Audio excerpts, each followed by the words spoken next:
Une bonne journée tout le monde, bienvenue à cette série. J'ai une question pasteur. Donc, aujourd'hui, une question qui nous vient de Guy. Guy, quelqu'un que je connais en fait, c'est un membre de notre église, qui suite aux prédications sur l'évangile de Jean où on a parlé de Jean-Baptiste et du baptême du Saint-Esprit, se pose une question qui est vraiment très intéressante et pertinente.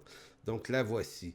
Pourquoi Jean-Baptiste, après avoir baptisé Jésus, et vu ensuite le Saint-Esprit descendre sur lui, comme c'est mentionné dans Jean 1, 32-34. Pourquoi Jean-Baptiste en vient-il à douter que Jésus est le Messie, comme ça semble être le cas en Matthieu 11? Donc, il faut savoir qu'en Matthieu chapitre 3, l'essentiel du baptême de Jésus est réexpliqué encore par Matthieu, mais au chapitre 11, versets 1 à 3, en fait versets 1 à 6, mais lisons ça en deux séquences. Il est écrit: Quand Jésus eut achevé de donner ses instructions à ses 12 disciples, il partit de là pour enseigner et prêcher dans les villes de la région. Du fond de sa prison, Jean-Baptiste apprit tout ce que faisait le Christ. Il envoya auprès de lui deux de ses disciples et lui demandèrent: Es-tu celui qui devait venir ou devons-nous en attendre un autre? Donc, effectivement, comme le soulève notre frère Guy, comment ça se fait que Jean-Baptiste, c'est pas sûr? Pourtant, il a vu le Saint-Esprit descendre sur lui. Euh, Tous les signes étaient évidents. En tout cas, au moment du baptême de Jésus, Jean semblait être 100% convaincu. Mais là, du fond de sa prison, il entend parler de ce qui se passe. Il entend parler de ce que Jésus fait. Et là, le doute s'installe. Fait qu'il se dit, on dirait que c'est pas tout à fait lui. Alors, on va lui poser la question. Es-tu vraiment celui qui devait venir? La réponse de Jésus au verset 4 de Matthieu 11 est celle-ci. Et Jésus leur répondit: Retournez auprès de Jean et racontez-lui ce que vous avez, ce que vous entendez, ce que vous voyez. Les aveugles voient, les paralysés marchent. Normalement, les lépreux sont guéris, les sourds entendent, les morts ressuscitent. Heureux celui qui ne perdra pas la foi à cause de moi. Donc, la réponse est assez éloquente. En fait, Jésus ne répond pas directement à la question: est-ce qu'il doit en venir un autre ou est-ce qu'il ne dit pas oui, oui, allez lui dire que c'est moi. Non, il va répondre par la description des accomplissements prophétiques d'Ésaïe, notamment Ésaïe 35 et Ésaïe 61. Il faut savoir que les miracles et le comportement du Messie sont décrits de nombreuses façons, à de nombreuses reprises dans l'Ancien Testament. Donc, le fait que Jésus dit, allez raconter à Jean ce que je suis en train de faire, les miracles extraordinaires que je fais, il devrait à travers ça comprendre que je suis effectivement le Messie. Maintenant, on pourrait lire Ésaïe, mais Ésaïe 35, je ne lirai pas Ésaïe 35, mais ça vaut la peine que vous le fassiez si vous voulez prendre le temps. Là, Ésaïe 35, les versets 3 à 7. Nous, ce qu'on va faire, on va lire Ésaïe 61. Donc, quand Jésus dit « Allez dire à Jean ce que vous voyez, que je suis en train de faire », tout est en fonction de descriptions qui avaient été données de la venue du Messie, mais dans l'Ancien Testament. Et Ésaïe 61, versets 1 à 3, est un texte majeur à cet égard. Ça dit ceci: « L'Esprit du Seigneur l'Éternel est sur moi, car l'Éternel m'a oint pour porter de bonnes nouvelles aux malheureux. Il m'a envoyé pour guérir ceux qui ont le cœur brisé, pour proclamer aux captifs la liberté, aux prisonniers la délivrance, pour publier une année de grâce de l'Éternel et un jour de vengeance de notre Dieu, pour consoler tous les affligés et accorder aux affligés de Sion, pour leur donner un diadème au lieu de la cendre, une huile de joie au lieu du deuil, un vêtement de louange au lieu d'un esprit abattu, afin qu'on les appelle les térébintes de la justice, une plantation de l'Éternel pour servir à sa gloire. Donc, Ésaïe 61. Donc, évidemment, quand Jésus dit « Allez dire à Jean ce qui se passe, ce que je suis en train de faire », c'est aller lui rappeler que je suis en train d'accomplir effectivement une quantité astronomique de prophéties et mon parcours, mes activités décrivent ce qui est annoncé de moi. Donc, c'est ce qu'on pourrait dire de ce passage qui décrit en bonne partie l'œuvre du Messie.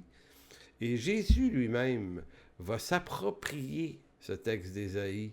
Si vous allez dans Luc chapitre 4, versets 21-22, je ne vous lis pas tout le texte au complet, là, mais dans Luc 4, Jésus était dans une synagogue et avait ouvert le rouleau d'Ésaïe et avait lu Ésaïe 61, ce texte-là, justement, que je viens de vous lire. Et après l'avoir lu, il a roulé le rouleau. Alors, verset 21, il commença à leur dire, aujourd'hui, cette parole de l'Écriture que vous venez d'entendre est accomplie. Et tous lui rendaient témoignage, ils étaient étonnés des paroles de grâce qui sortaient de sa bouche et disaient, n'est-ce pas le fils de Joseph? Et ainsi de suite. Donc ici, il se passe quelque chose d'assez important, pour ne pas dire de grave, de conséquence, parce que en disant ce que ce texte-là prophétise, pointait vers moi. C'est moi qui ai l'accomplissement de cette prophétie-là. Donc, c'est extrêmement troublant et étonnant pour les gens qui sont là, et tellement qu'un peu plus loin, et je ne lirai pas, mais au verset 28 de Luc 4, certains d'entre eux, parmi la foule, ont voulu le lapider, ont voulu le tuer en disant « il est fou, il est dangereux, c'est juste le fils de Joseph, là ». Et là, on commence à comprendre la visualisation imaginative que des Juifs du temps de Jean ou du temps de Jésus pouvaient avoir des attentes du Messie. Eux attendent un Messie flamboyant, puissant, lumineux, extraordinairement grand, fort, qui va les délivrer des Romains. Bref, ils ont comme un imaginaire de la chose. C'est un peu comme nous. On fait la même erreur dans tous les siècles. C'est de la façon avec laquelle on comprend les textes. On rend ça fantasmagorique. Là. Et là, ben, on se met à attendre le Messie en fonction de l'image qu'on s'est fait. Et il faut savoir également que l'Ancien Testament nous fournit des images très, très fortes qui peut-être viennent nourrir cette façon qu'on a d'interpréter les textes de façon tellement littérale quelquefois que lorsque ça ne se passe pas littéralement comme l'image qu'on s'est forgée, ben on se dit ça ne doit pas être lui. Donc, eux, on s'est dit, ben, c'est un imposteur, parce que c'est juste le fils de Joseph. Il ne peut pas être celui qu'Ésaïe décrit, parce que nous, on attend un Messie plus grand que nature. Donc, ils ont voulu le tuer, notamment parce qu'il s'appliquait un texte de l'Écriture, mais ce faisant, il se décrivait comme étant fils de Dieu, fils de David. Donc, c'est trop pour eux, là. Évidemment, ils ont voulu le tuer, puis ils n'ont pas réussi. Donc, revenons à la question que Guy nous posait. Pourquoi Jean-Baptiste, lui, semble douter de la messianité de Jésus en Matthieu 11? On peut comprendre que beaucoup de gens aient douté de ça en Israël, mais Jean-Baptiste, quand même, c'est un prophète. Hein? C'est pas n'importe qui. Jean-Baptiste, c'est un homme rempli d'esprit. Donc, pourquoi lui, en particulier, doute? Donc, je répondrai à cette question en disant que Jean a eu des doutes, probablement aussi parce que ses attentes sur le Messie étaient probablement beaucoup plus élevées que la réalité littérale qu'on aurait pu s'en faire. Comme la plupart des Juifs de son temps, Jean croyait que la venue du Messie changerait radicalement l'atmosphère politique en Israël et que les Romains seraient chassés du pays. Pourquoi j'affirme ça? C'est qu'il y a 2000 ans, Israël est sous un empire qui est l'Empire romain. Donc, ils ne sont pas un peuple libre, ils sont sous domination romaine. Ils ne peuvent pas faire ce qu'ils veulent. Ils ne dirigent pas les choses aussi bien qu'ils le voudraient. Et il y a comme une situation un peu d'humiliation dans ça. Ils sont obligés de faire avec, de payer des impôts à César. Donc, ça ne ressemble pas à ce que les prophéties messianiques leur disent.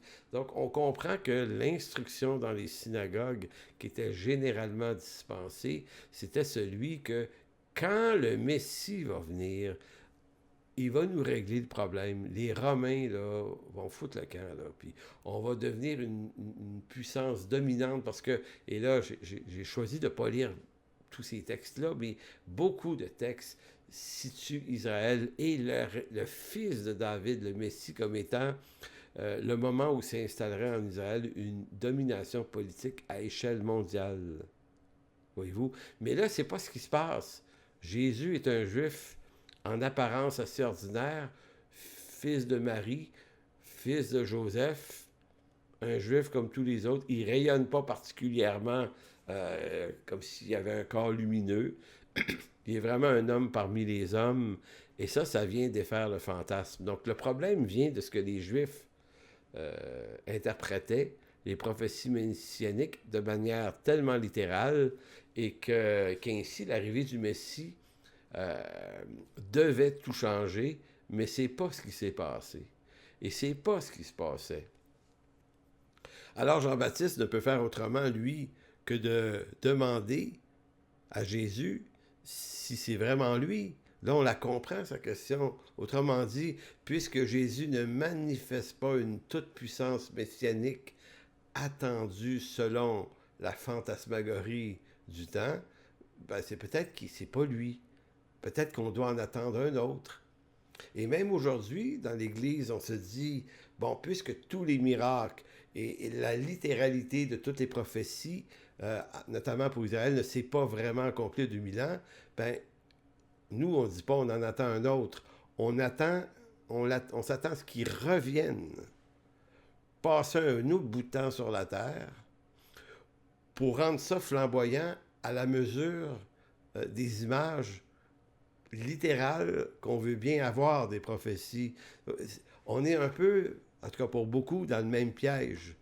Et donc, ce que je pense, le problème, ben, c'est un problème classique, au fond, d'interprétation des textes bibliques que nous cherchons à interpréter de manière tellement littérale, alors que les genres littéraires hébreux, notamment pour l'Ancien Testament, ne devraient pas être interprétés de cette manière. En fait, pour être honnête avec vous, je ne sais pas pourquoi Dieu qui inspire ses prophètes leur parle dans un langage apocalyptique, comme on dit, c'est-à-dire que le livre d'Ézéchiel notamment, et Jérémie, mais également des parties d'Ésaïe et de d'autres textes dans l'Ancien Testament, rendent ça là, spectaculaire. Là. C'est ça qu'on appelle le langage apocalyptique. C'est très, très, très imagé. Maintenant, c'est de cette manière-là que Dieu nous communique des réalités spirituelles, mais qui, dans leur accomplissement, vont arriver de manière beaucoup plus sobre.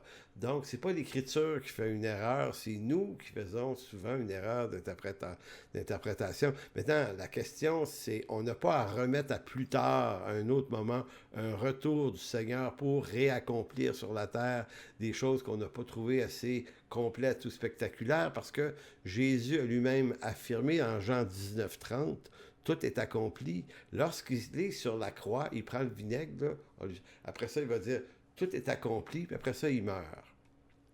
Le tout est accompli de Jean 19, là, c'est tout est accompli. C'est comme si ça se termine comme ça, là, le calendrier prophétique, les promesses abrahamiques, tout ça pointait vers moi, et ça se termine par ma mort. Je ne sais pas si vous pouvez vous imaginer le choc pour ceux qui, du temps de Jésus, avaient une interprétation hyper littérale qui se dit non, non, non, ça ne peut pas être le Messie. Nous, on veut un Messie dominant. Il domine sur rien. Donc, il n'a pas renversé les Romains. Puis, il n'a pas fait de Jérusalem une capitale mondiale avec le fils de David présent qui va comment dire, gérer la planète avec une verge de fer, puis tout ça. Puis, donc, et là, prenez le temps d'imaginer que si vous êtes un juif, là, c'est un beau programme à s'imaginer. Là, hein?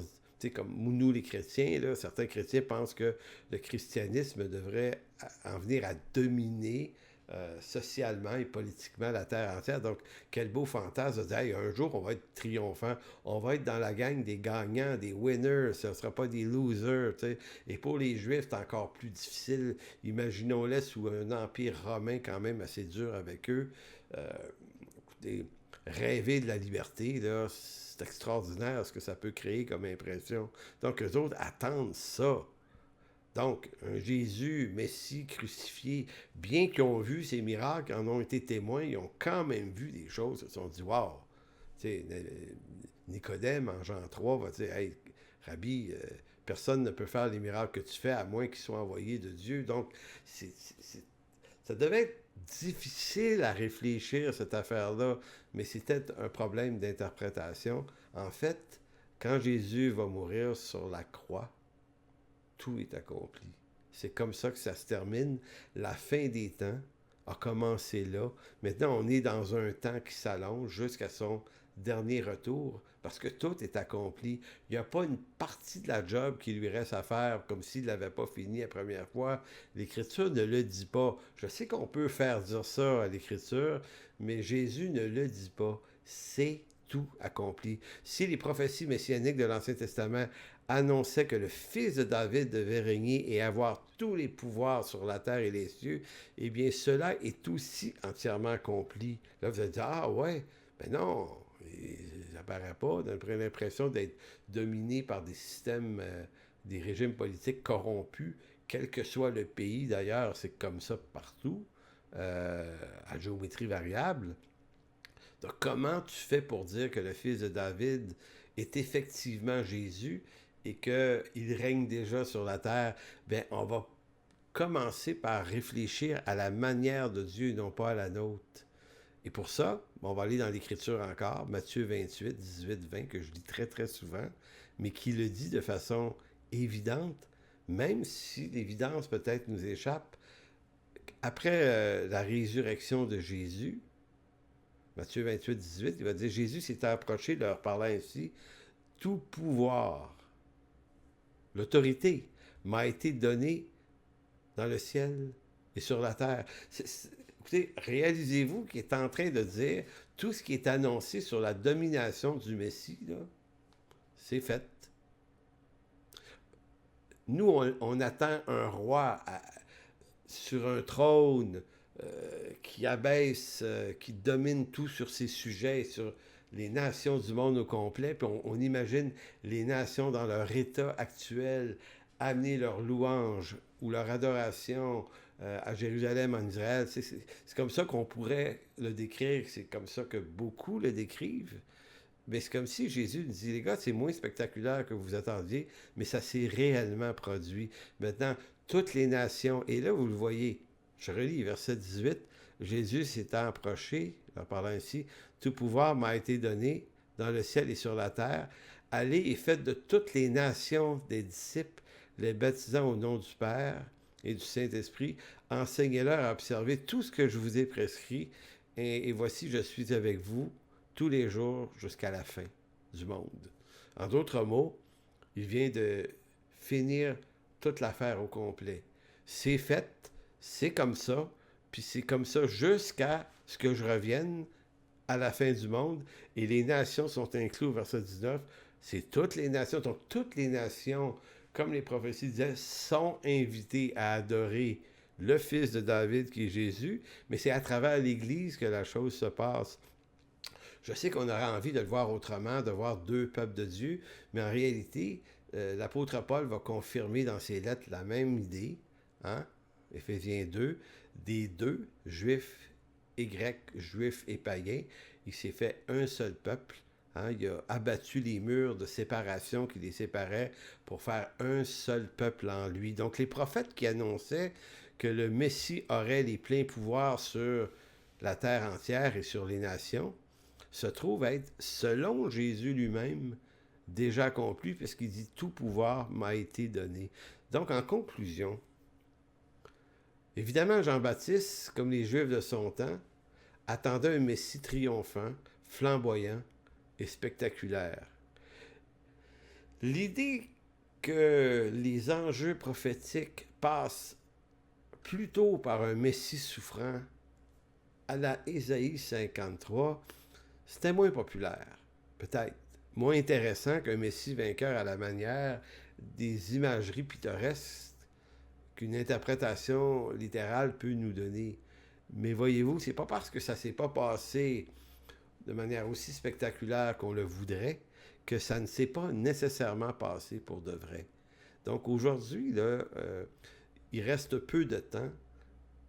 Je ne sais pas combien de temps, mais Dieu, en Jésus-Christ, va revenir chercher les siens. Certains appellent ça l'enlèvement de l'Église. C'est la même chose que, tant qu'à moi, que le retour du Seigneur. Le Seigneur revient bientôt et il ne revient pas terminer une job, il s'en vient chercher ceux qui lui appartiennent parce que l'œuvre est déjà tout accomplie. Je termine par un texte de Jean, chapitre 16, verset 3. Je vous ai dit ces choses afin que vous ayez la paix en moi. Vous aurez des tribulations dans le monde, mais prenez courage. J'ai vaincu le monde.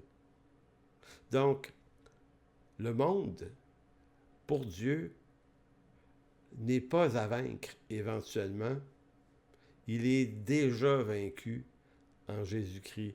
Donc, qu'est-ce qu'on peut attendre aujourd'hui, sinon le retour du Seigneur? Donc, on comprend un petit peu, là, la question de Guy est très intéressante, très pertinente, parce qu'effectivement, euh, on peut effectivement s'intéresser à pourquoi Jean-Baptiste semblait douter de la messianité de Jésus. Ben, pour les mêmes raisons que nous, qui des fois se donnons des interprétations, des modes d'interprétation de l'Écriture qui ne sont pas conformes à l'Écriture elle-même. Donc, il faut apprendre à renoncer aux imageries qu'on peut faire, qu'on peut se donner, et comprendre les textes dans leur sobriété. Même s'ils sont flamboyants, leur accomplissement, c'est peut-être plus sobre qu'on voudrait bien l'imaginer, mais pas moins puissant pour autant, parce que Dieu est déjà vainqueur des nations. Donc, je vous laisse là-dessus en espérant que ça réponde bien à la question de notre ami Guy. Bye bye tout le monde.